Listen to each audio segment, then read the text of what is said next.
Sejam muito bem-vindos a mais um episódio do Bloco Podcast. No episódio de hoje, um Bloco Podcast entrevista Felipe Escudeiro, o vulgo Bitnada. Tudo bom, Felipe? Tudo bem, poxa, agradeço demais aí o convite, bater esse papo aqui com vocês. Já tava querendo ser convidado aqui, não vou falar nada não, tá? Eu já tava querendo ser convidado aqui pra gente trocar uma ideia, e é isso É aí, que o vamos Felipe falar saiu um de pouco hoje. o outro Felipe saiu de férias, aí foi meio difícil. O cara é rico, né? Foi ver neve na Argentina, aí a gente não pode. Pô, ver neve na Argentina é legal, pô.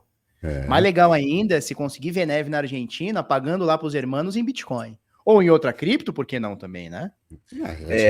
Por que não? Mas aqui, eu não consegui esse canal. Eu gostaria, eu queria muito ter conseguido, porque ia resolver minha vida, mas não foi o caso. Pô, agora tem dois Felipes, né? Vai ser o investidor descentralizado e o Bitnada. Mas. E eu sou o quinteiro, porque eu passei 100 episódios sem me apresentar. Aí eu comecei um outro podcast, e aí eu me toquei que eu não me apresentava. E aí eu comecei a me apresentar no outro e fiz isso, se meia culpa, depois de mais de 100 episódios sem me apresentar. Mas, Bitnada, conta um pouquinho da sua história. Como você começou, o que te trouxe no interesse ao mundo cripto, pra gente saber quem é você, né?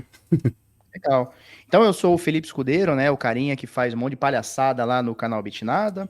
A gente faz lives diárias, né? Todo dia a gente faz uma livezinha sobre o mercado.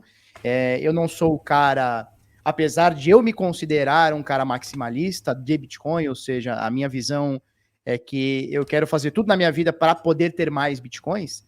Eu não sou o cara que ignora outras coisas, né? Então, não sei, às vezes tem algum maximalista ouvindo, né? Vai falar assim, não, você não é maximalista, porque o maximalista ele não aceita outras coisas e tal. Eu me entendo uma outra forma de maximalista, tá? Então eu sou um Bitcoiner, eu sou um pró-Bitcoin, eu sou um cara que levanta a bandeira do Bitcoin há muitos anos já, só que eu não consigo me fechar para outras coisas, né? Eu acho que Uhum. é uma oportunidade, eu sou daquela ideia, né? Se tiver uma oportunidade, por que não, né? Então tem gente que vai trabalhar por real para comprar mais Bitcoin, tem gente que vai trabalhar por shitcoin para conseguir mais Bitcoin. Eu acho que tá tudo certo, né? O fim justifica o meio, né? Eu começo a minha caminhada há exatos 10 anos e meio atrás, tá? Então, finalzinho de 2013, eu faço minha primeira aquisiçãozinha de Bitcoin, claro, sempre bem modesta ali, né? Todo mundo que entra acaba sempre sendo muito modesta. Num período que eu tinha. O meu background eu fabricava roupa, tá? Então eu tinha conexão com meu pai e a gente fabricava roupa, importava tecido, fabricava roupa, vendia roupa nas nossas lojas de varejo. E aquele momento ali de 2013 para 2014, o Brasil começa ali a entrar numa crise e eu começo a repensar o meu negócio, né? Então, chegou aqui, depois de, sei lá, 15 anos, 12, 15 anos que eu já estava mexendo com isso, eu começo a repensar meu negócio, repensar o quanto eu trabalhava, porque minhas filhas estavam na barriga da minha esposa, né? Eu tenho gêmeas, elas estavam na barriga da minha esposa e foi um momento que foi complicado, porque aconteceu muita coisa ao mesmo tempo, tanto o meu repensar no meu trabalho, né, na minha carreira, quanto as minhas filhas internadas, elas ficaram 24 dias internadas na UTI no mesmo período, assim, novembro de 2013. Então foi um momento que, porra, me parei para repensar as coisas. E eu já estava querendo investir em algumas coisas, já tinha alguma coisinha ou outra na Bolsa de Valores, mas como um empresário, né, no Brasil, a gente, como acredito que a maioria dos caras que empreendem no Brasil, em algum momento você se sentiu violado pelo Estado, né? Você sentiu que teve que fazer alguma prestação de contas que talvez você não devesse, ou teve que pagar alguma coisa que você talvez achou que não devesse. E eu tive alguns episódios assim na minha vida, de fiscais da prefeitura, fiscais do IPEM, fiscais da Receita, um monte de carinha. E aí foi um momento que eu falei, cara, eu não posso... não tá certo, saca? Você trabalhar e ter que pagar o amém pro Estado e chegar um cara que não conhece teu negócio e dizer para você o que você tem que fazer, um fiscal, né? Ah, você não pode isso, você não pode aquilo. Isso para mim não entra na minha cabeça, né? Uma pessoa que não produz, querer ditar a regra, né? E aí é um momento que apesar de tudo isso, é um momento que eu chego ali mais de olho não vou dizer no libertarianismo, né? Mas nessa pegada que a gente tem bastante na internet, na nossa bolha, né? Que é uma pegada menos Estado, ou nenhum Estado, ou contra o Estado, e eu começo a me inteirar sobre isso. e em algum momento eu caio no assunto Bitcoin. E aí, filho, é o que a turma fala bastante, né? Que é o buraco o buraco do coelho, né? É a toca do coelho. Quanto mais você entra dentro da toca, cara, mais difícil você sair dela. E aí, pra mim, foi um caminho sem volta. Então, finalzinho de 2013 até hoje, então estamos falando aí de quase 11 anos, aí não completos aí, que eu tô nesse mercado cripto e hoje eu dedico basicamente o meu dia inteiro para fazer coisas em relação aqui ao mercado cripto, né? Cara, gostei muito de chamar a atenção para um detalhe que você falou que é um maxi que não ignora as outras coisas. Eu diria que você é um maxi que não ignora a realidade, né? Porque tem gente que acaba por ignorar a realidade, né? E essa é um público que a gente tem, inclusive, episódios falando pesadamente contra, sobre, porque são pessoas que querem impor o Bitcoin como uma ditadura monetária, né? E quem pensa como um libertário ou com uma questão de menos Estado quer ter um livre mercado, inclusive de moedas, né? E aí os melhores indo emergindo, mas você ter moedas para uso específico para certas situações, isso sempre existiu na humanidade e sempre vai continuar existindo, né? Hugo, assim, ó, se tu tivesse que falasse para mim, né, como se fosse a Marília Gabriela, se falasse, Felipe, fale uma única palavra que defina o Bitcoin. Eu acho que a palavra que eu definiria Bitcoin é sobre liberdade, né? A primeira coisa que me vem à cabeça quando você fala sobre Bitcoin, liberdade. Então é liberdade da minha custódia, é liberdade de eu fazer o que eu quiser com o meu dinheiro, e é liberdade em todos os outros sentidos, né? Então eu acho um pouco de contrassenso, e eu sou muito criticado por isso, porque o maximalista me chama de shitcoiner, o shitcoiner me chama de maximalista. Então eu tô tomando porrada de todo mundo, né? Tô ligado. Só que o que importa é o que eu acho, não o que os outros acham, né? Eu sou totalmente a favor do Bitcoin, sou um cara que defende a bandeira muito, mas eu entendo, cara, que da mesma forma que o Bitcoin me chamou a atenção pela ideia disruptiva, né, dele, que é o lance de, porra, você não tem um banco emissor, você não tem um banqueiro, você não tem um terceiro ali que precisa ali, né, a gente não precisa ter confiança no terceiro. Então, da mesma forma que eu abri para essa disrupção, né, minha mente abriu para essa disrupção, eu não posso, cara, comigo mesmo, me fechar para outras coisas que podem ser melhores ou não, né? Uhum. Eu não posso me fechar para algo que seja novo. E quando a gente fala de Bitcoin, a gente tá falando, pô, de 15 anos, né, do mercado cripto. Desculpa, de Bitcoin. É muito novo, né, cara? 15 anos não é nada. Se você botar numa timeline, o que é 15 anos? 15 anos não é nada, cara. Então, Sim. eu acho muito, muito perigoso você se fechar num determinado assunto que, cara, a gente tá discutindo ele ainda, a gente tá descobrindo ele ainda, né? Que é o tal do Bitcoin. A gente tá descobrindo ele. E você se fechar para outras coisas e bater o martelo, não, é só isso que vai, eu acho perigoso. Eu acho perigoso. Então, eu não me fecho para outras coisas, e inclusive acho que outras coisas são excelentes para a gente saber o que fazer e o que não fazer dentro do Bitcoin, né? Então, se na minha visão o Bitcoin é o caminho, porra, eu preciso saber o que eu posso fazer com ele e o que também não posso fazer com ele. Então, por exemplo, a gente teve a mudança da rede Ethereum de Proof of Work para Proof of Stake. Eu não gostei. Sim. Então, eu já sei, na minha visão, o que a gente não precisa fazer no Bitcoin. Então, se a gente entender o mercado cripto como um laboratório, cara, eu acho que as coisas ficam mais simples, né? Com certeza. Eu também. Eu era minerador de GPU no Ethereum. Então, assim, eu tenho mais ódio do Ethereum depois disso do que qualquer outra coisa. E todo mundo ficou traumatizado com essa demissão em massa, né, de tudo que aconteceu. E foi muito, muito rápido, né? Não foi algo que foi extremamente programado. Foi tipo assim, ó, gente, a partir daqui X meses, venda a sua placa de vídeo e vambora. Não foi, na minha visão, né? Não foi algo extremamente pensado e extremamente debatido. Foi assim, ó, gente, a gente mudou aqui, a gente pensou que vai mudar e que se dane, né? Assim, foi. E isso mostra o quão é importante também, né? Acho que manter certos níveis de descentralização de rede, né? Um ente não ter esse poder todo sobre uma rede a ponto de mudar profundamente o protocolo e, assim, não gostou, problema seu, porque vai ser assim, né? Como você vê esse fenômeno hoje né? Porque a descentralização entrou em voga com a questão do Bitcoin, mas ela também virou aquelas palavras de gatilho nas pessoas, né? Não, é descentralizado, né? Como você vê essa expansão de um conceito e até deturpação dele no sentido de querer passar golpes em pessoas ou coisa assim? Hugo, eu vejo o seguinte, né? Eu vejo muita gente dizendo da descentralização, que nem você falou, vira uma bandeira, vira um negócio, né? É quase o comunista falando sobre fascista. Você é fascista, né? Tá descentralizado, virou meio que uma bandeira que muita gente nem sabe o que está defendendo, né? Sim. Eu entendo que hoje, no mercado não, no mundo, a gente não tem nada descentralizado, inclusive o Bitcoin. Eu sei que é uma discussão, eu sei que a galera vai bater, mas eu não entendo o Bitcoin de forma 100% descentralizada. Eu entendo que ele está num nível de 0 a 10 muito mais próximo da descentralização do que outras coisas como empresas ou até outras redes, né, de cripto. Mas eu não vejo como 100% descentralizado quando eu tenho duas mineradoras detendo ali 50 e tantos por cento da força computacional. Né?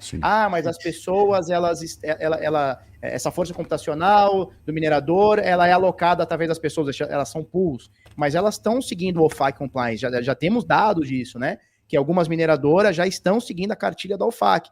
Então, assim, eu não posso chegar para você e falar que a gente tem descentralização quando você tem um clube pequeno, né? Um clube não, desculpa, mas um grupo, né, pequeno de devs que toma as rédeas ali do que vai acontecer, o que não vai acontecer com o Bitcoin. Então, eu não consigo chegar para você e bradar dessa forma. Não, o Bitcoin ele é descentralizado. Na minha opinião, eu consigo falar assim, cara, numa escala de descentralização, o Bitcoin é muito mais descentralizado do que outras coisas, do que outras empresas, né? Só que eu não consigo falar para você que a governança do Bitcoin é extremamente descentralizada. Eu não consigo chegar nesse consenso. Agora, a gente tem outros aspectos também para falar de descentralização, que é a descentralização da custódia, né? Então, o Bitcoin é uma rede, ela é confiável. Quanto mais gente bota força computacional ali, mais confiança a gente tem na rede. Quanto mais as pessoas transacionam, a gente já tem mais de 1 bilhão de transações, né, na rede do Bitcoin. Quanto mais transações a gente tem, mais confiável a parada fica.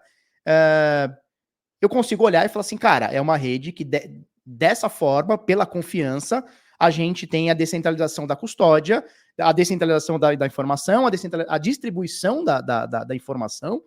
Dessa forma, eu consigo falar para você que a gente tem uma segurança muito grande. Mas eu não consigo chegar e bater, né? E bater o martelo, né? Que eu vejo muito maximalista, inclusive, dizendo, né?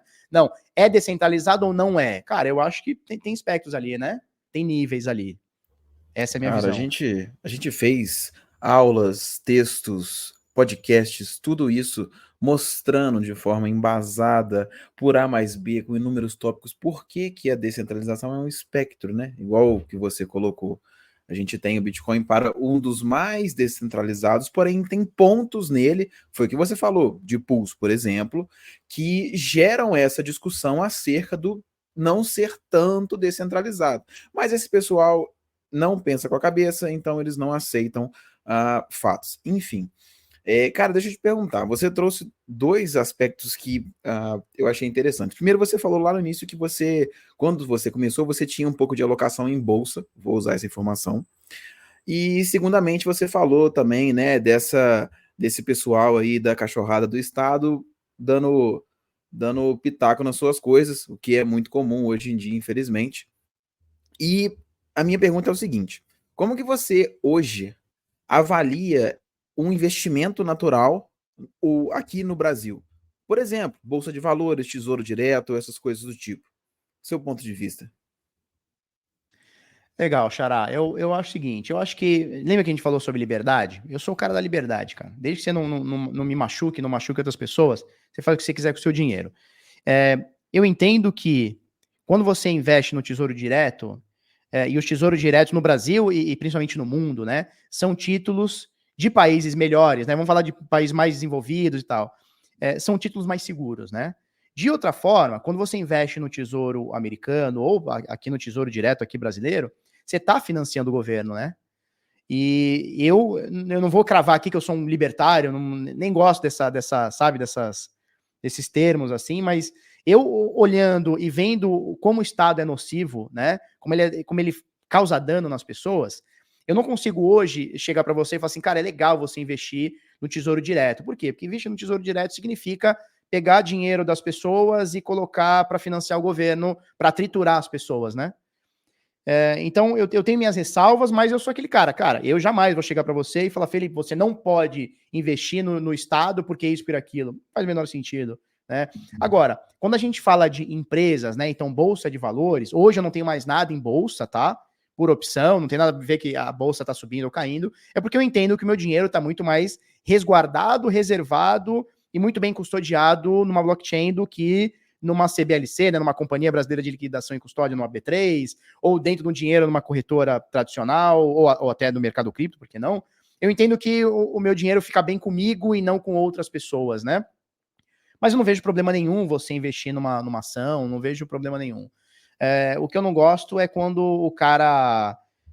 e a gente vê bastante isso, né? Não, você não pode investir em ação, porque você está investindo em ação, você está investindo no Estado, porque o Estado essa empresa ela vai cobrar impostos, ela vai recolher impostos e ela vai financiar mais o Estado. Então lascou, né? Então a gente vai virar o homem das cavernas e cada um vai produzir sua própria comida e acabou, né? Eu não sou muito dessa ideia.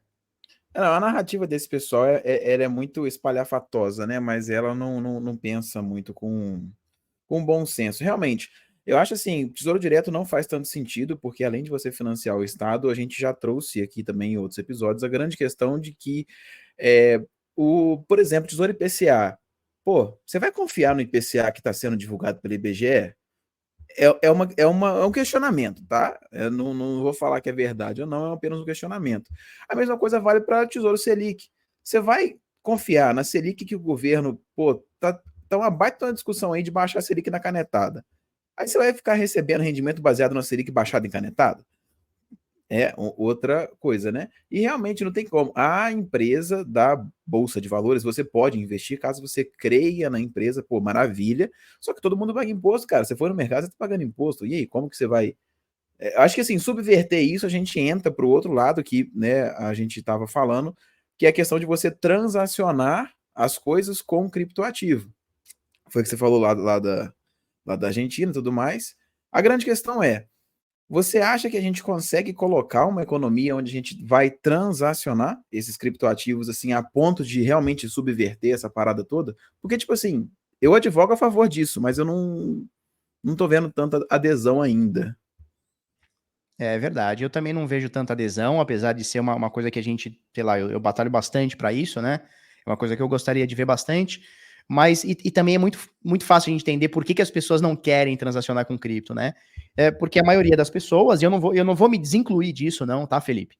A maioria das pessoas está aqui pelo ganho financeiro, pelo ganho de capital. Então, o cara Boa. quer comprar hoje um Bitcoin a 60 mil, vamos chutar valores aqui, até caiu um pouquinho, né, desses valores, esses dias, mas o cara quer comprar 60 mil e ele só quer vender quando bater 120, 180 e, sei lá, 240 mil, né?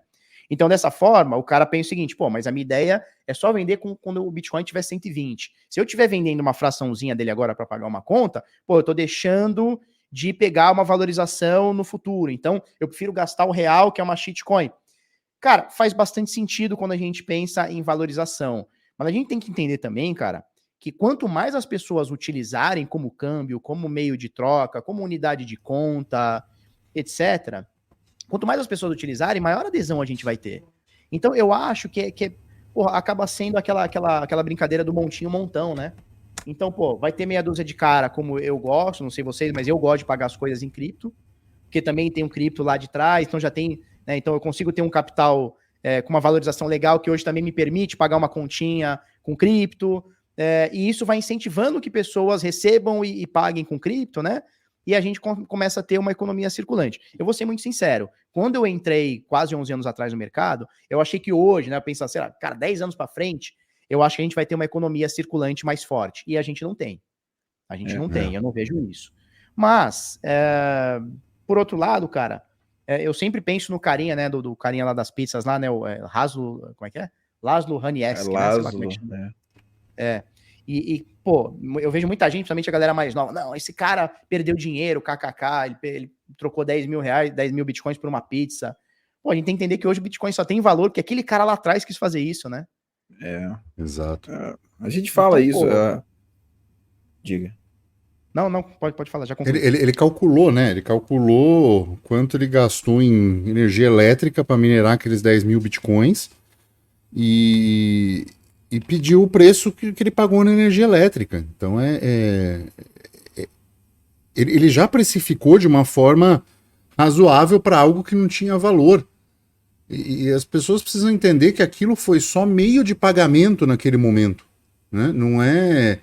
Precisa dissociar o que é dinheiro de investimento do que é rede de pagamento, que o Ricardo, lá de Rolante, fala muito bem. São coisas diferentes. Quando você vai utilizar a rede de pagamento, você não depende do Fiat, né? Da rede de pagamento do Fiat. E é ela que vai complicar a sua barreira de acesso, vai querer, vai aparecer os fiscais para né, para dizer o que você tem que fazer com o seu negócio, com o seu dinheiro, né? Então, não muda uma linha de código no protocolo, mas interfere no seu dia a dia a ponto de muita gente querer, às vezes, desistir da adoção, né? Acho que essa é uma coisa perigosa que a gente precisa incentivar, por isso que a gente precisa incentivar essas economias circulantes, nem que seja com o real ser convertido para isso e ser pago nisso, né? Exato, Cara, que é uma coisa que a gente está tentando fazer lá na nossa comunidade, uma coisa bem pequena, bem incipiente. Ninguém lá tem intenção de ganhar dinheiro com isso, não é intenção. A intenção é que a gente consiga fazer pagamento de contas através do meio tradicional, ou seja, boleto, Pix, cartão de crédito, né, transferência, etc. E a pessoa que está pagando essa conta, né, em vez dela ir lá pegar o dinheiro dela, vender uma cripto, por exemplo, que seria a vontade dela, vender uma cripto, passar por uma corretora, sacar isso para o seu banco e pagar a conta, pô, por que a gente não vai unir esse cara que quer vender essa cripto para pagar uma conta com outro cara que quer comprar uma cripto nesse momento, um Bitcoin, um SDT, que seja, né? E é uma coisa que a gente está tentando fazer, repito, uma coisa bem incipiente, sem nenhuma intenção de ficar grande, sem nenhuma intenção. A gente tem uma comunidade de algumas pessoas lá, algumas centenas de pessoas, e, cara, tá dando certo, assim, são 2, 3 dias que a gente tá brincando com isso e tá dando certo. Cara, A galera tá querendo pagar contas e outras pessoas estão querendo receber, e tudo isso fazendo através do meio tradicional. Cara, eu achei isso isso aí sensacional, mas conta um pouquinho mais profundamente, que comunidade é essa, como as pessoas fazem para acessar, porque são iniciativas como essa que a gente ergue uma rolante virtual, por exemplo, e a coisa pode tomar uma proporção muito maior e muito mais rápida. Mas fala aí, como é que é essa comunidade? Como ela, eu sei que ela surgiu, né, do teu canal e tudo, mas como faz para fazer parte? Como é que funciona tudo isso? Legal. Então, o que acontece? Eu tenho uma comunidade que ela chama DeFi do Zero a renda passiva, né? A gente brinca que são os Black Belts. Então, basicamente, a gente fala sobre DeFi, né? Finanças descentralizadas e tal. E aí, eu não sei se vocês conhecem o Deni Torres, que é um minerador, ele cria bastante conteúdo sobre mineração também. Meu amigo. A gente Show. faz ligação direta. Pois é, numa ligação dessa, há uns 15, 20 dias atrás, ele me ligou, falou, Felipe, você não sabe, aqui na minha comunidade tem porque a gente tava falando, porque, como é que começou esse papo? Eu tenho um evento chamado Beat Sampa, né, que vai acontecer, já fazendo jabá aqui, né, se vocês me permitem. Claro, que vai claro. acontecer. não, O já episódio- estamos marcando. O episódio tem teu nome, você pode falar o que você quiser. Legal. Então ele vai acontecer dia 5 de outubro. E o Deni Torres, que é um cara que eu gosto muito, confio muito e sei da capacidade técnica que ele tem com cripto, principalmente na mineração, eu chamei ele para ele fazer um painel. Ele falou, Felipe, eu tô com uma ideia muito legal de um painel aqui, que é uma forma da gente unir pessoas, cada um na sua área, então um minerador aqui, um cara do DeFi aqui, um cara da Lightning Network aqui, pra gente explicar pra galera quais são as formas que a gente consegue comprar e vender cripto com a maior privacidade possível. Eu falei, opa, esse tema me interessa muito. Porque o que a gente está vendo desde de 1º de agosto de 2019, com a instrução normativa 1888? Sufocamento, né? Sim. Eu vejo o mercado cripto brasileiro sendo sufocado. Existe uma associação que ela é chamada de Associação Brasileira da Criptoeconomia, mas ela deveria mudar de nome, na minha visão. Ela deveria ser a Associação Brasileira das Corretoras de Criptomoedas do Brasil. Né? Bem colocado. E ela só defende as corretoras, e em nenhum momento a gente vê o usuário, o investidor, a pessoa física sendo representada. Então, e nós não tivemos representatividade, nós não conseguimos como nos organizar para conseguir ser representados lá em cima, e meio que a gente virou saco de pancada. Então, hoje, o que a gente tem? A gente tem imposto, a gente tem obrigatoriedade na informação, a gente tem tudo, tá? E daqui a pouco, e se já não está acontecendo, ou em vias de acontecer, cara, tu vai entrar numa corretora, tu vai comprar cripto, eles vão pedir tua carteira, ou seja, o Estado, né? Vai saber tua carteira, vai saber teu saldo, vai triangular tudo com Chainalysis, e assim, a privacidade ela vai acabar indo embora, né? E aí, falando sobre isso, o Deni falou, cara, já aqui na minha comunidade, ele tem uma comunidade dele lá, dos mineradores e tal, ele fala, cara, na minha comunidade, o que a gente tem feito para comprar cripto ou vender cripto sem precisar fazer o Pix para a corretora, sem precisar passar o KYC? Ele falou, cara, a gente tem um canalzinho lá, uma abinha lá na nossa comunidade, que, vamos supor, você tem um aluguel, sei lá, R$1.100, R$1.000, eu tenho meu aluguel, no Brasil não existe mais R$1.000 de aluguel, né? Vamos falar, sei lá, meu aluguel é R$2.000, R$1.500, vai, R$1.500. E, pô, eu vou pagar com cripto. Como é que eu vou fazer isso hoje? Eu tenho que pegar essa Bitcoin, por exemplo, Ethereum, o que for, o STT, eu tenho que vender numa corretora, sacar para minha conta corrente, ou seja, ficou um registro que eu tinha cripto, eu vendi para a corretora, então veio a carteira que eu tava, passou para minha conta corrente, ou seja, minha privacidade ela foi embora, porque são as regras atuais que a gente tem no Brasil desde aí de 2019, né, e tal. E ele falou, cara, a gente faz meio que um leilão, né? É assim, meio que nem um leilão, um balcão. Ó, eu tenho meu aluguel aqui esse mês, é um Pix de R$1.500 para a conta do fulano ciclano. Eu quero pagar em Bitcoin. Alguém quer comprar esse Bitcoin meu? Esse equivalente a R$1.500 em Bitcoin? Aí tem um carinha que fala assim, cara, eu já ia comprar mesmo R$1.500 durante esse mês, em vez de eu comprar para a corretora e fazer o Pix para a corretora, eu vou fazer o Pix pro dono do teu imóvel, te dou o comprovante e você me dá cripto. Dessa forma, a gente usou uma conta de consumo, no caso não é uma conta de consumo, né, mas é um aluguel, que poderia ser uma conta de água, uma conta de gás, uma conta de luz, um boleto de consumo, poderia ser um boleto de cartão de crédito. Dessa forma, a gente está utilizando o sistema financeiro tradicional para pagar uma conta e receber por Bitcoin, sem que o Estado tenha o seu CPF, a sua carteira, etc, etc. Porque o Estado entendeu que da minha conta corrente saiu R$1.500 para pagar um aluguel, né, para pagar um boleto. Mas ele não sabe que a contraparte veio R$1.500 em Bitcoin na minha carteira. Ele não sabe, porque ninguém fez essa declaração, né? Então, perfeito. Cara, quando ele falou isso para mim, a minha cabeça fez assim, ó, falei, cara, como... E assim, olhando em retrospecto, Hugo e Felipe, eu não sei como que a gente não fez isso antes, não sei como que a comunidade não se agitou dessa forma antes. Bicho, isso é uma maravilha, a gente precisa disso para ontem. A gente precisa disso para ontem. E aí, qual que foi a minha ideia? Cara, eu vou fazer na minha comunidade, porque são pessoas que minimamente a gente conhece, sei lá, e a gente pode tentar fazer uma rede de confiança ali. E aí, eu deixei isso aberto para que outras pessoas tenham a intenção de também fazer isso. Então, pô, às vezes o cara tem uma comunidade ali, um carinha de NFT, tem uma comunidade ali de 50, 60 pessoas, por que não incentivar isso dentro da comunidade dele? Aí tem um cara maior, tem um youtuber fodão, aí, sei lá, que tem 100 mil inscritos, ele tem uma comunidade de 15 mil pessoas, por que não incentivar isso ali dentro, né? E assim, a nossa ideia ali não é ganhar dinheiro, não é vender com ágil, sabe? Não é, eu quero o Bitcoin mais 2%, eu quero o USD menos... Não, a ideia ali, cara, é resolver o problema, da liquidez. Então eu tenho uma conta, tenho dinheiro, eu preciso dessa liquidez, e 2, a privacidade, que eu acho que é o mais importante de tudo. E, cara, a gente começou isso ontem, exatamente, na verdade, anteontem, né? Não, na verdade foi ontem, a gente começou isso ontem, a gente deu start ontem nisso, e assim, mais de 10 pessoas já fizeram transações ali, saca? E aí, cara, é o melhor dos mundos. Eu fui o primeiro a fazer, né, então eu paguei uma continha de água, R$521, que veio a água esse mês, veio caro pra cacete. Você postou, mas eu paguei uma continha de água.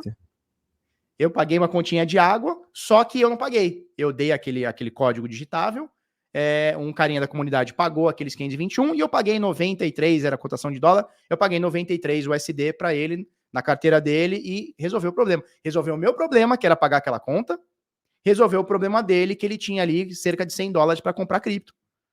E, cara, ninguém foi reportado. Isso que é o grande legal, entendeu? Eu olhar em retrospecto é muito louco, cara. Como todos esses grupos de Discord não tem uma aba dessa, né? É impressionante. Cara, olhando em retrospecto, é um absurdo que a gente não... Porque assim, o que está escrito no paper do Satoshi, né? É Bitcoin, 2 pontos. Peer-to-peer Electronic Cash System, né? Então, sistema de dinheiro eletrônico de ponto a ponto. Cara, como é que em que momento que a gente ignorou o ponto a ponto e passou a só ir para a empresa? Que momento que a gente virou essa chave e falou assim, não tá no momento do P2P. Cara, é o momento do P2P, sempre foi, e quanto mais o Estado sufocar a gente, mais vai ser o momento, cara. Só um pequeno detalhe. As coisas recentes que têm acontecido no Brasil faz a Europa parecer um paraíso em relação a criptomoedas, tá? Tá se fechando um cerco em cima do Brasil que né, o Felipe vem me trazendo só as coisas. Olha, lançaram normativa, tem que fazer aula. Cara, eu vou vendo as coisas, eu falo, cara, é impressionante, tipo, é pré-bandido, sabe? Assim, você tem que declarar isso porque é tanta burocracia em cima e tanta questão regulatória.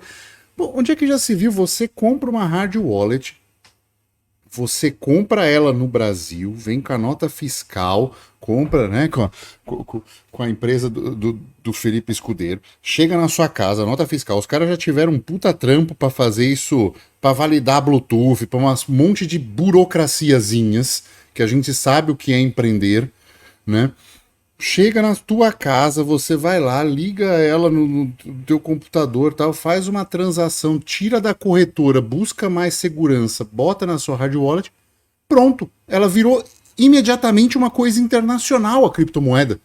Olha o absurdo que nós chegamos.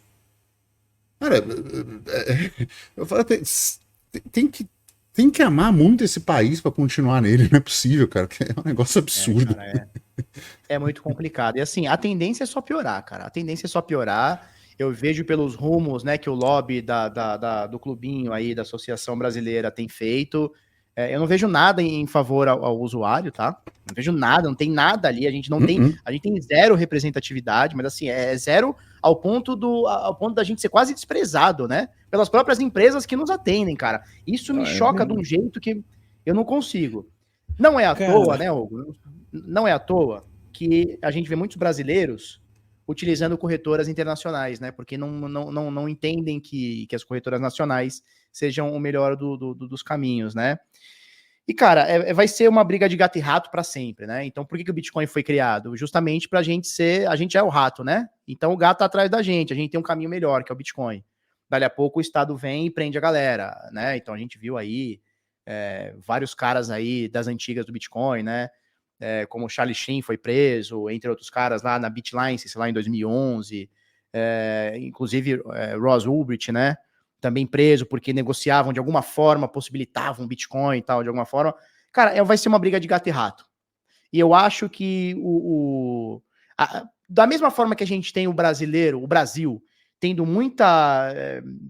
a gente tá sendo muito sufocado pelo Estado e vai ser cada vez mais. Eu acho que só começou, tá?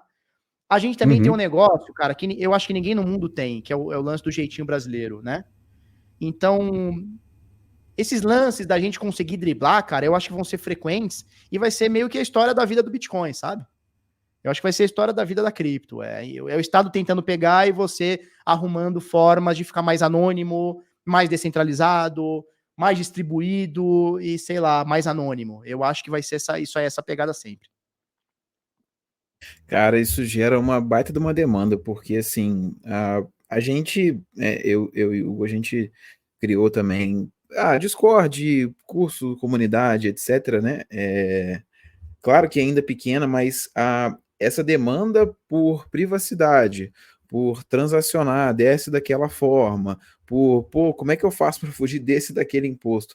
Tem sido uma coisa tão recorrente que, assim, a gente não tem jeito de fugir tanto disso. O governo vai arrochar, o pessoal vai querer escapar. O governo vai arrochar, o pessoal vai dar um jeito de escapulir ali pelos dedos e tal.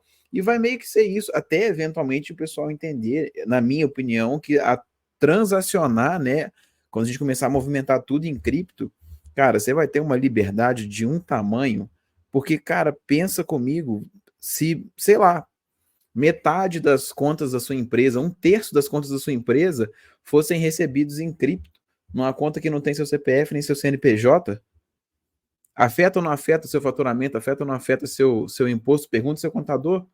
Pô, basicão, cara. Como é que o pessoal Total. não viu isso? Pois é. A galera ainda. Mas sabe por que o pessoal não viu isso também? É fogo a gente falar. Porque você imagina lá, o carinha que tá dentro de uma padaria, né? Pega lá o seu Zé da padaria. O que ele tá preocupado hoje? Ele tá preocupado se o padeiro fez o pão direito, se o trigo não tá aumentando porque a farinha tá aumentando, se o refrigerante, sabe? Ele tá preocupado com o sorvete, que fez mais calor nesse inverno do que deveria fazer, e a geladeira dele não tá aguentando, e o funcionário dele que, pô, pegou um atestado de 12 dias porque ficou com a unha encravada. Esse carinha já tá com tanto BO nas costas para resolver do negócio dele, que chega até a ser injusto a gente chegar para ele e falar assim, cara, você tem que se ligar que o Bitcoin é melhor para você. Puta, ele nem tá presente para isso, é algo que ele nem sabe que ele podia estar fazendo, saca? Por isso que eu acho que as coisas são lentas. E aí eu vejo muita gente reparando, fazendo a comparação, né? Muita gente, geralmente fora do mercado cripto, mas a Visa, ela faz não sei quantas milhões de transações por dia, por minuto. Pô, a Visa é uma empresa, cara, ela ganha para isso. Ela facilmente chega lá na padaria do seu Zé, do seu Manuel lá, e ele fala, ó, se você pagar se você usar minha maquininha, tu tem X benefício, tu recebe na hora, né? O Bitcoin não tem isso, né? O que tem? Tem a gente, tem os loucos, né? Que vai falar sobre. A gente não consegue atingir grandes quantidades de pessoas, né? Por enquanto, hoje, essa galera tem que procurar meio que a gente, né? Só que é um trabalhinho de formiguinha, é um trabalhinho step by step, né?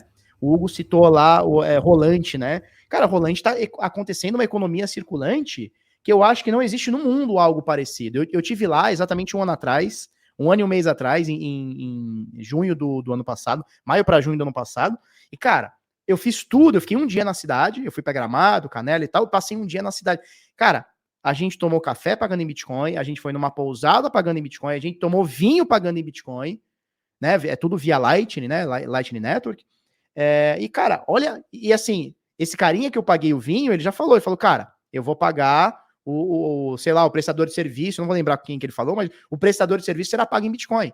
Então, assim, é um dinheiro que não existiu. Se tu for parar pra ver, é um dinheiro que não existiu.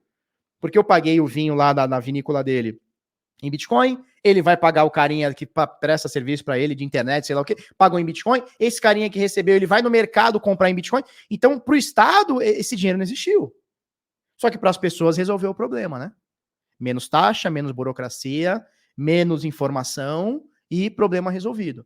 Eu acho que é um trabalho de formiguinha. De vez em quando a gente vai ter uns caras mais abençoados, que nem a galera lá, o Ricardo, a Camila e a galera lá de Rolante, que vão conseguir convencer uma cidade inteira que aquilo é melhor, mas talvez não seja sempre esse caminho. Por quê?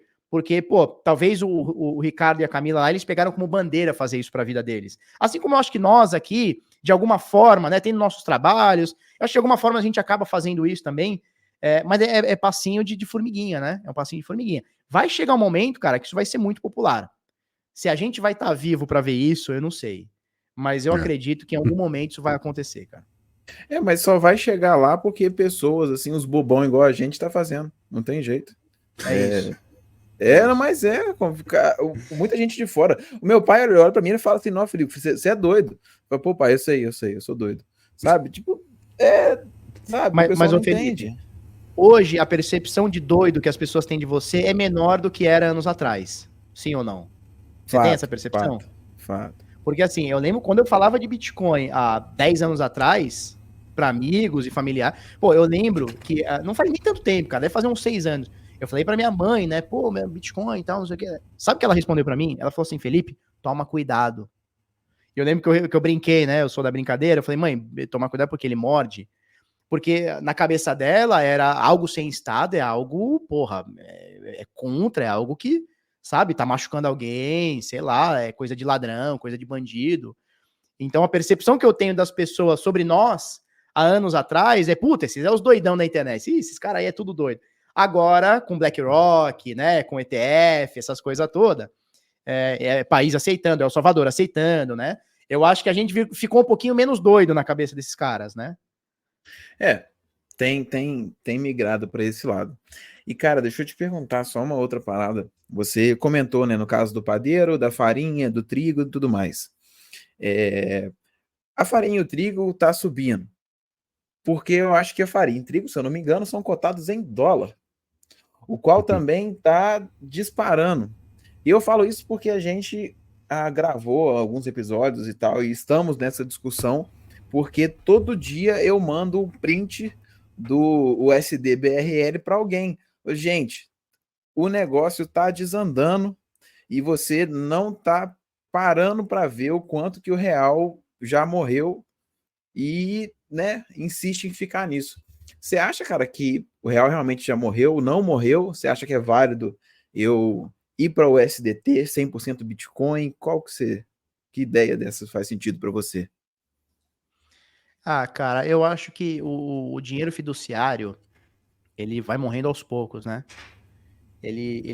Por exemplo, você pega o Bitcoin, aí você pega, por exemplo, em 2017 para 2018, ele caiu 80%. Você pega o Bitcoin em 2021 para 2022, na máxima mínima, né? Ele caiu 70 e blau por cento. O dinheiro fiduciário, por exemplo, o real, ele não cai 70%. Você não perde o poder de compra, talvez num país ou outro, né? Talvez numa exceção ou outra, mas você não perde o poder de compra 70% de um ano para o outro. Ele é gradativo, né? Ele é conta-gota, são dosezinhas homeopáticas. Então, todo dia, toda semana, ele perde um pouquinho de valor. Então, a percepção das pessoas, de um mês para o outro, de um ano para o outro, talvez não seja tão grande. Agora, não tem como você não olhar para trás, né? Acho que todos nós aqui temos mais de 30 anos, ou sei lá, vocês devem ser um pouquinho mais, ou tem um pouquinho menos de 30 anos aí. Pô, você vai lembrar de garoto, você, sei lá, pegar R$ 5 na padaria, comprar pão, presunto, queijo, voltar com uma Coca-Cola, às vezes até um docinho com R$ 5.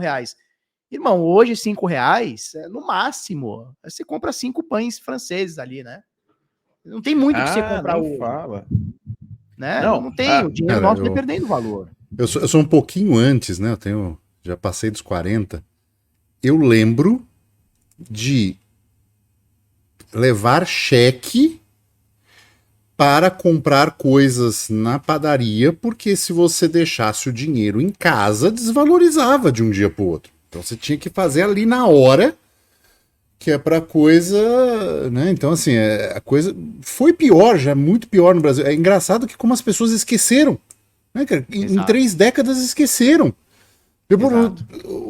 O boomer daquela época, hoje, por padrão, mantém. O mesmo cara que viu o Collor arrancar todo o dinheiro da conta dele, hoje deixa o dinheiro no banco.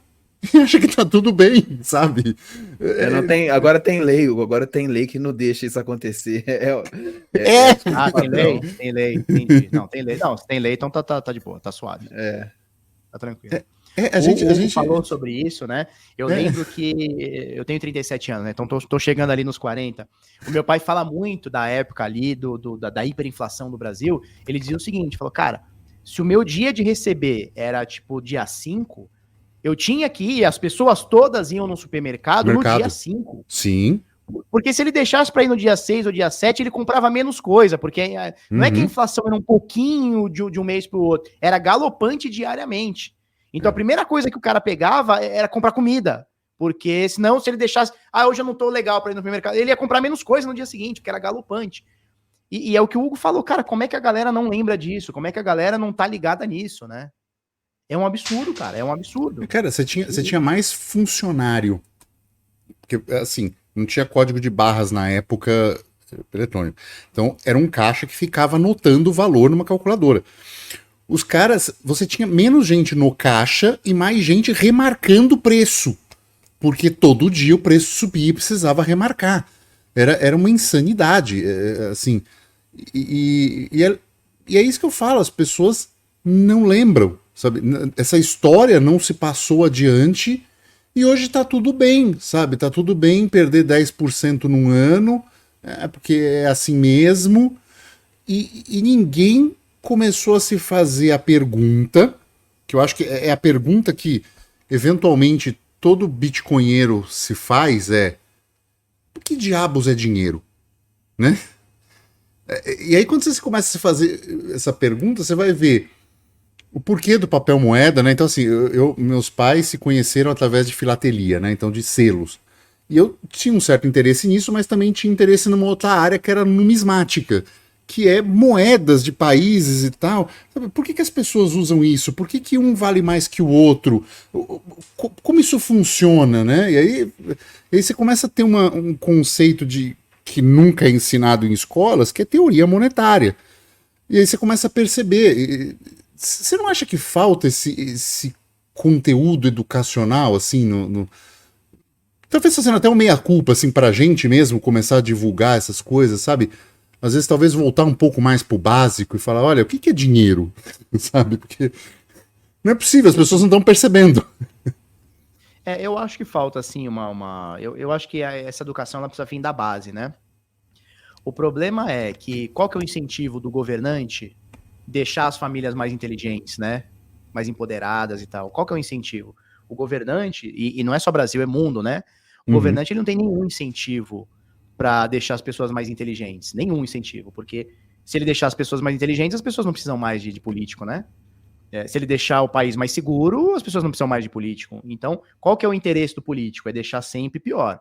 Porque se eu deixo aquele país, estado, cidade, enfim, município, né, bairro, se eu deixo aquele bairro pior, eu consigo angariar mais dinheiro, porque eu vou chegar e falar assim, gente, esse ano eu tive um orçamento de 1 milhão para educação e o nosso índice de educação está pior que o ano passado, então eu preciso de 2 milhões para o ano que vem.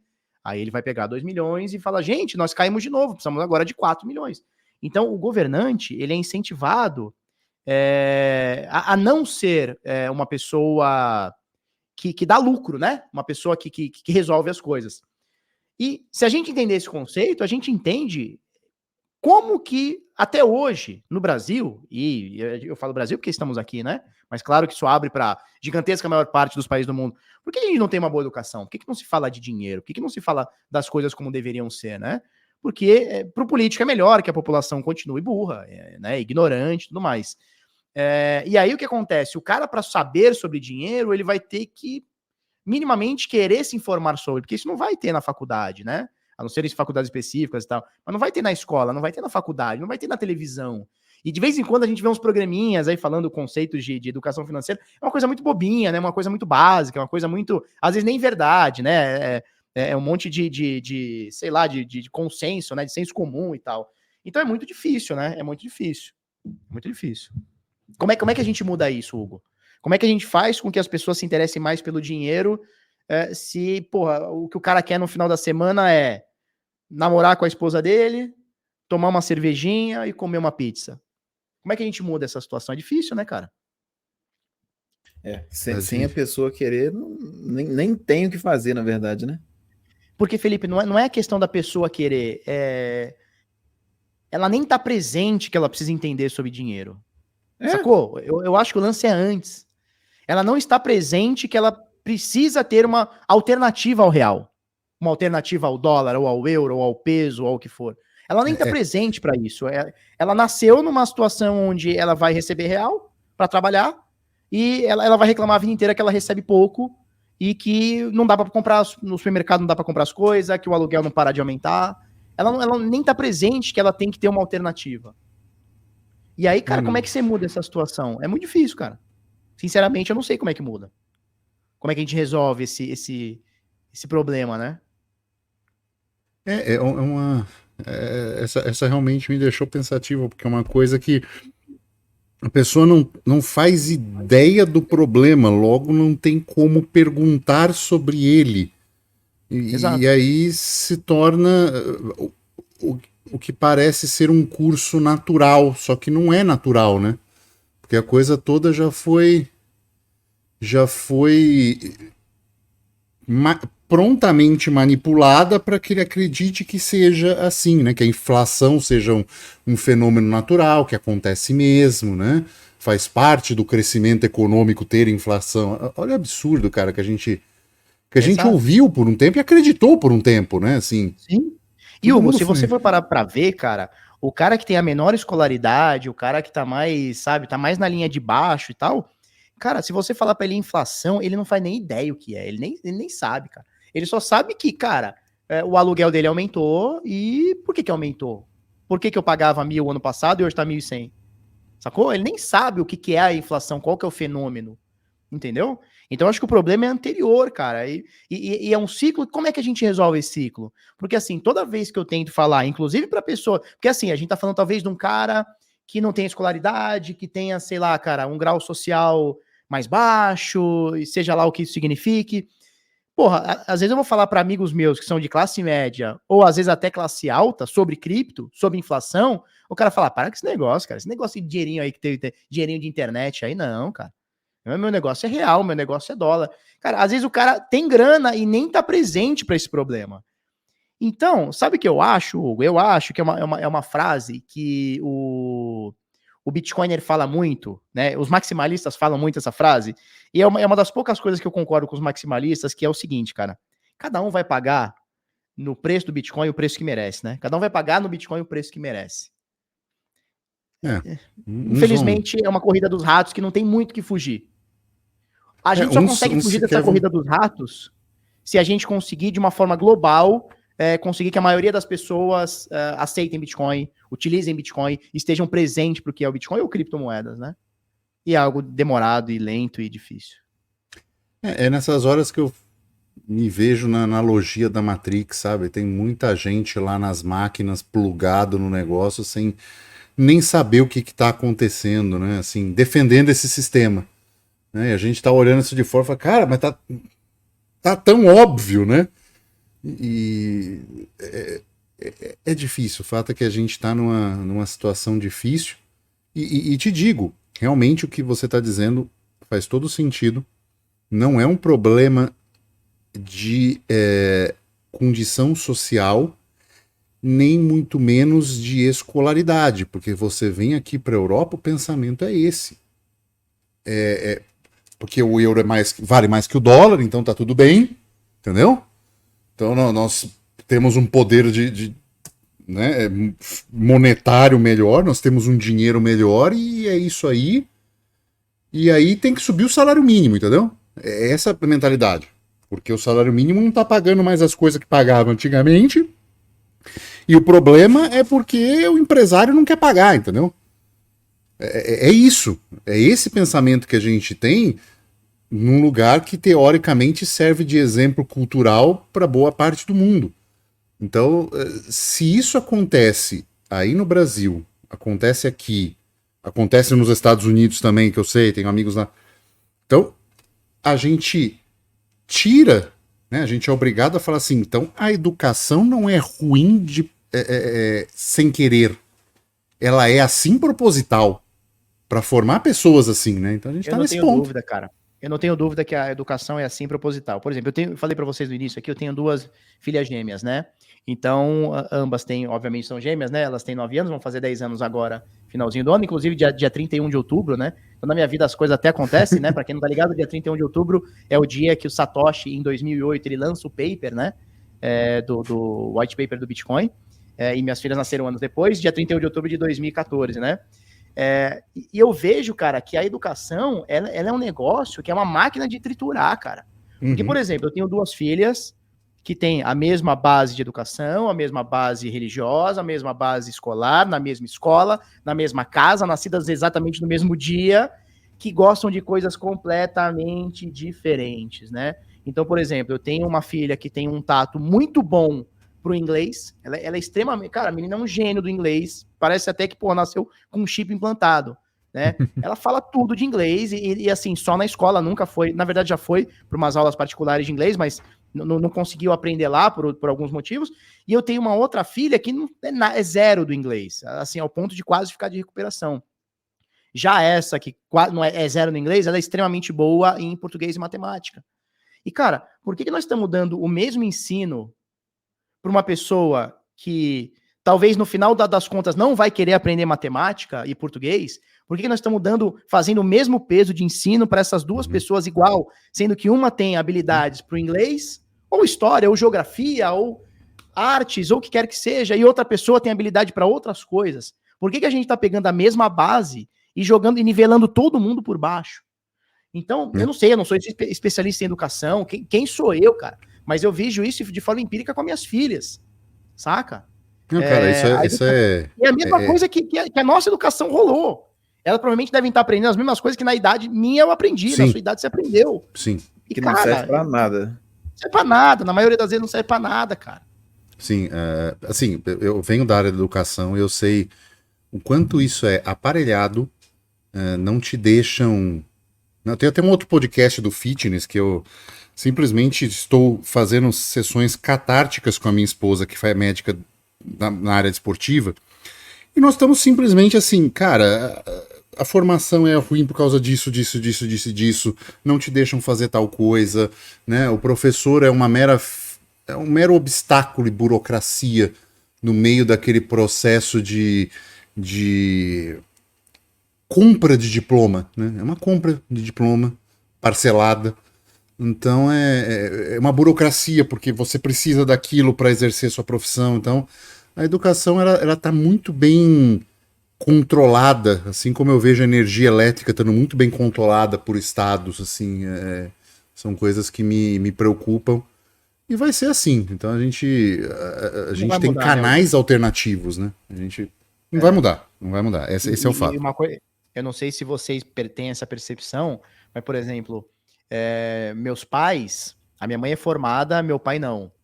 O maior sonho dos meus pais é que eu e minha irmã, né, que a gente se formasse em alguma coisa. Uhum. Então, a preocupação, talvez, na nossa geração, era, cara, estudar para se formar, para ser um bom profissional e ter um bom emprego. Essa era a preocupação.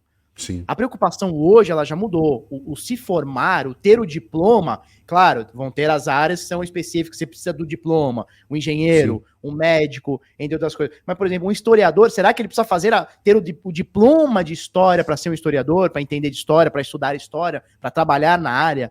Será que para falar sobre dinheiro você precisa fazer economia? Quer dizer, você precisa ter lá o título, né? Que você foi lá numa faculdade XYZ e tem aquele diploma. Então eu vejo que a nossa geração, ela foi uma geração muito pautada em, meu Deus, a gente precisa ter um diploma. Porque se você não tiver um diploma, você vai ser ninguém na vida. E eu vejo que essa geração mais nova, essa molecada que tá vindo hoje, não tem tanta ênfase na faculdade. Não sei se eu posso estar. Pode ser uma percepção não tá, errada. não. É isso mesmo. É isso mesmo. Tem um fenômeno nos Estados Unidos que. Esse fenômeno nos Estados Unidos está acontecendo justamente da geração Tools, alguma coisa assim. E o pessoal está aprendendo tutoriais no TikTok de como fazer pequenas obras em casa, como fazer conserto e reparação elétrica, assim, e buscando cursos nisso e começando a prestar serviço em casa, assim, e rolando. Não quero fazer faculdade, não. Tô rolando de ganhar dinheiro com isso aqui, porque não tinha ninguém que fazia. Então, a gente está num momento muito interessante desse colapso de sistema Fiat, né? Que tá vendo inversões de valores muito rápidas. A gente é uma geração que tem 4 décadas, vivemos em 2 milênios, 5 décadas diferentes, né? E não fizemos, né? Não vimos muita coisa ainda. Tem muito para viver, né? Vivemos algumas guerras já e tem série de coisas que pessoas passaram gerações e gerações e não viram nada do que a gente está vendo agora. Então é um momento muito legal da humanidade para se estar vivo. Eu acho que acho que é bem legal a gente estar. Eu acho também que é um momento maravilhoso da humanidade, muito, na minha visão, tá? Não sei se os amigos concordam, mas muito por conta da tecnologia, né? Eu acho que a tecnologia, ela veio para, assim, melhorar a vida das pessoas de uma forma absurda, né? Então, e obviamente a tecnologia apoiada ao capitalismo, que apoia a tecnologia, que apoia o capitalismo, né? Essa é a visão que eu tenho.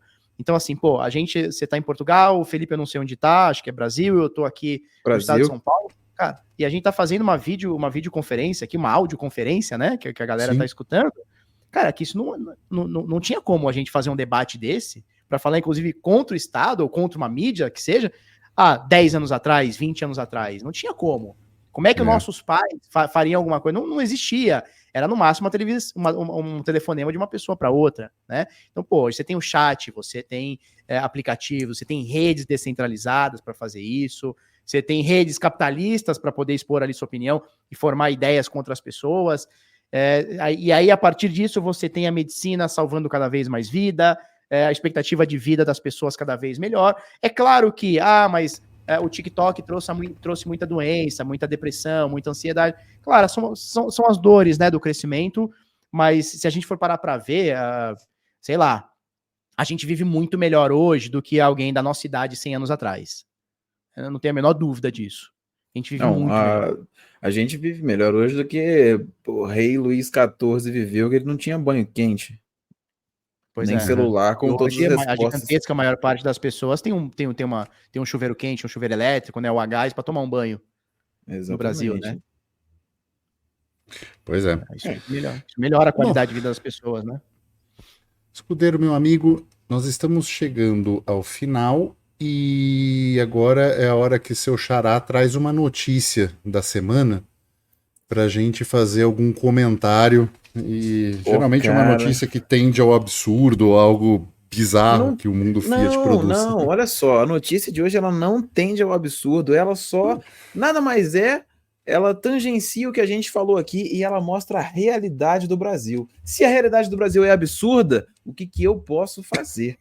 Mas, olha só que legal, STF manda bloquear criptomoedas de manifestantes do 8 de janeiro, aonde o nosso querido ministro determinou medidas após os réus descumprirem, entre aspas, medidas cautelares. De acordo com eles, obviamente, todos os réus descumpriram todas as medidas impostas e por isso eles foram até como é que fala? A CVM, a Banco Central, essa galera aí que regulamenta as corretoras de criptomoedas e então ordenou com que essas bloqueassem todas as possíveis criptomoedas desses indivíduos.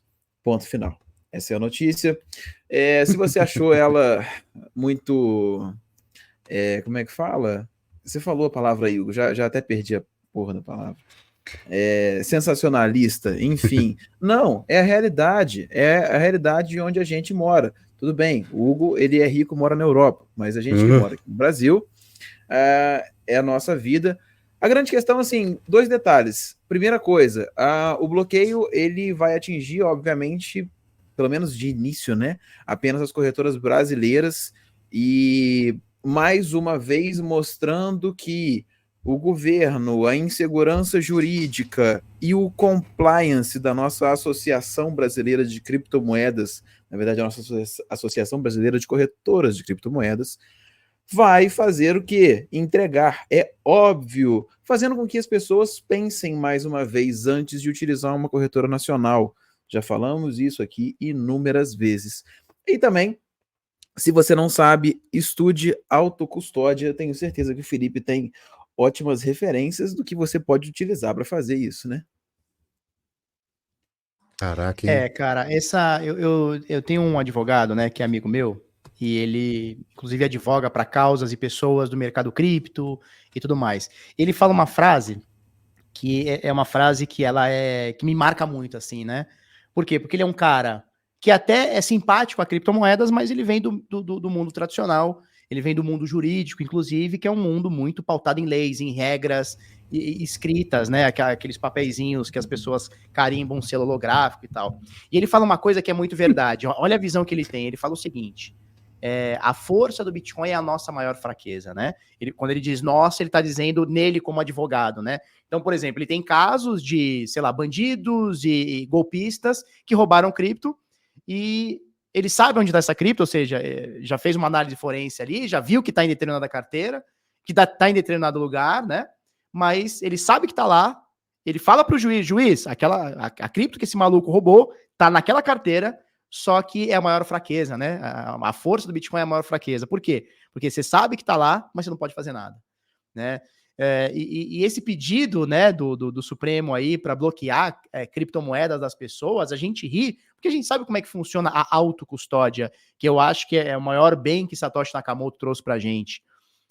Só que o político, o ministro, o juiz, eles não têm essa noção. A noção dele é o seguinte: ele passaram a vida inteira fazendo bloqueios onde? Em bancos, em corretoras, sei lá, em lugares onde podia ter alguma custódia.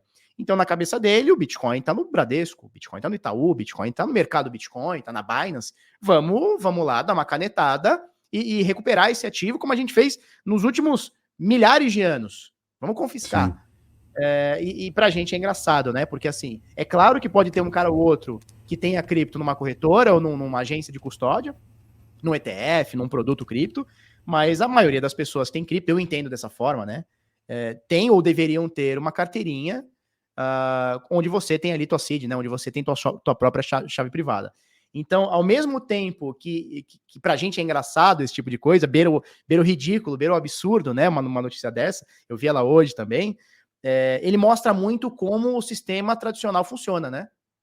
Eles querem ter a mão, eles querem poder botar a mão em tudo, eles querem poder controlar tudo.